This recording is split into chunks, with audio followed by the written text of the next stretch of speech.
4월 16일 원내대책회의를 시작하도록 하겠습니다. 오늘은 세월호 5주기의 날입니다. 그래서 저희가 회의하기 전에 모두 일어서서 묵념하는 것으로 시작하도록 하겠습니다. 네, 일동 묵념.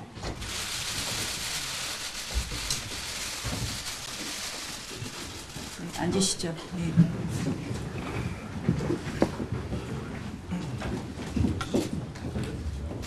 세월호 5주기입니다. 잊지 않았습니다. 그날의 아픔은 평생 잊지 못할 것입니다. 피해자와 유가족 여러분들께 깊은 위로의 말씀을 드립니다. 어린 자식을 안타깝게 잊은 어머니, 아버님의 아픔을 좀 나눠지고 싶습니다.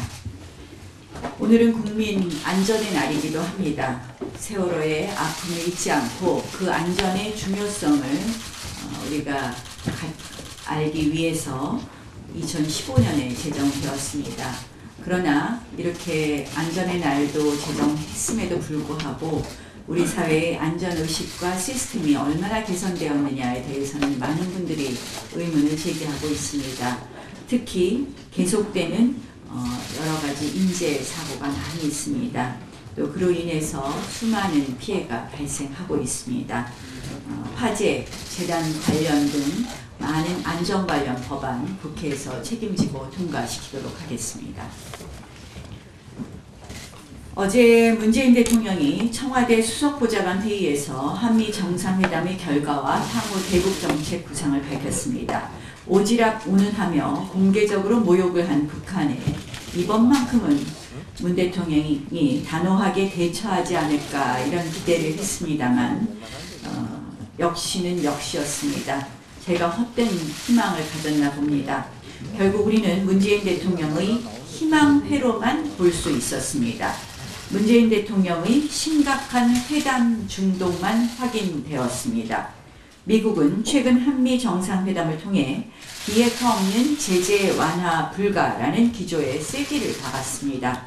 또 이것이 올바른 비핵화 프로세스임은 틀림없습니다.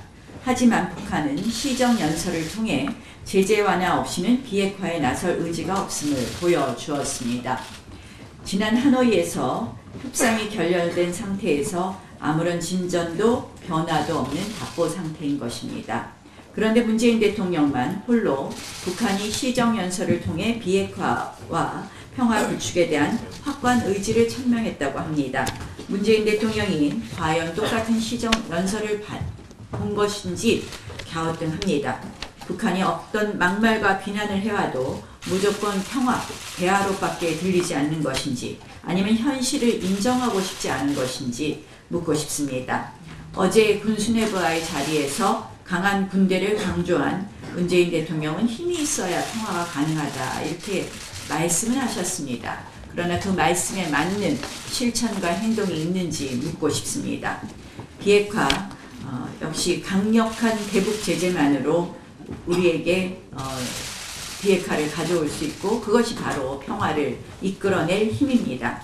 굳건한 안미 동맹 없이는 안보도 비핵화도 불가능합니다. 회담을 위한 회담 더 이상 무의미합니다. 회담만 100번, 1000번 한다고 해서 비핵화가 되는 것이 아닙니다. 북한이 확실한 비핵화를 하겠다는 그런 약속을 받아낼 회담을 해주실 것을 부탁드립니다. 오늘 문재인 대통령이 이미선 헌법재판관 후보자의 청문보고서 재송부를 요청할 것으로 보입니다.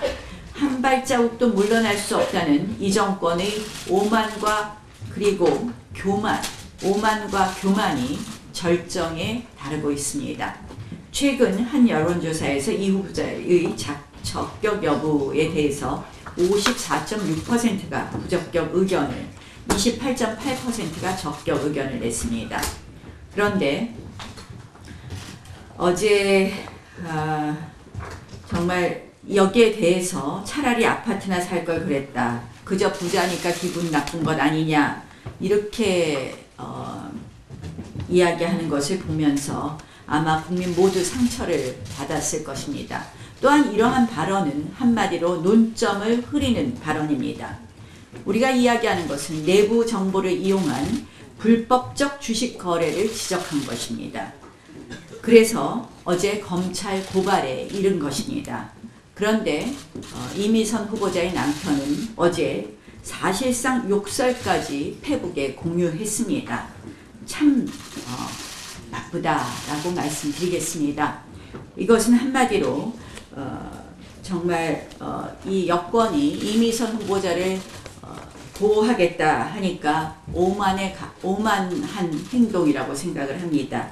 국민들께서 분노해 주실 거라고 생각을 합니다. 다시 한번 말씀드립니다. 저희가 검찰에 고발한 것은 법적인 책임이 있기 때문입니다.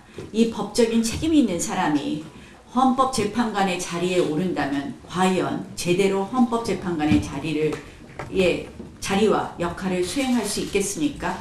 다시 한번 청와대에게 이야기합니다. 사퇴시키시거나 지명 철회하십시오.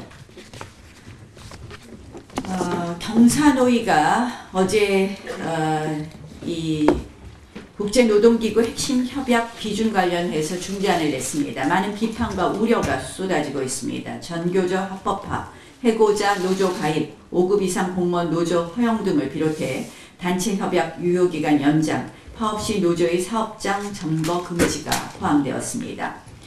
그런데 정작 경영계 핵심 요구사항인 파업 시 대체근로 허용과 부당노동행위 사업주 형사처벌 폐지는 결국 반영되지 못했습니다. 이번 중재안이 사실상 노동계 이익만을 대변하고 기업의 방어권은 외면한 중재안이라는 지적입니다. 애초부터 기울어진 운동장이었습니다. 정부 추천 공익위원들이 친노동계 편향 인사로 구성되어 있기 때문에 균형감 있는 중재안을 기대하기 어렵습니다. 안 그래도 지금 강성노조와 강의 강경투쟁과 발목 잡기로 한국 경제가 어렵습니다. 기업의 경영 방어권이 보장되지 않는 한 투자와 고용을 기대하기도 어렵습니다. 이 노동법 등 개별법과 저촉되는 협약을 우선 비준하는 것은 또한 위헌 소지의 절차상 문제도 남습니다. 경사노위 이번 중재안에 대한 재검토를 요청합니다.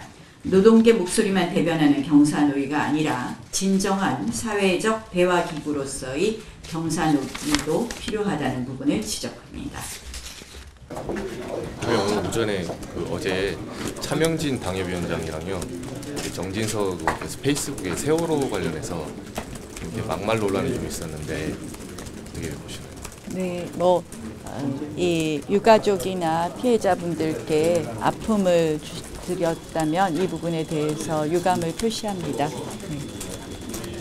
당 윤리위 차원에서 혹시 논의하실 생각은 있으신가요? 대표께서 결정하실 부분인데요.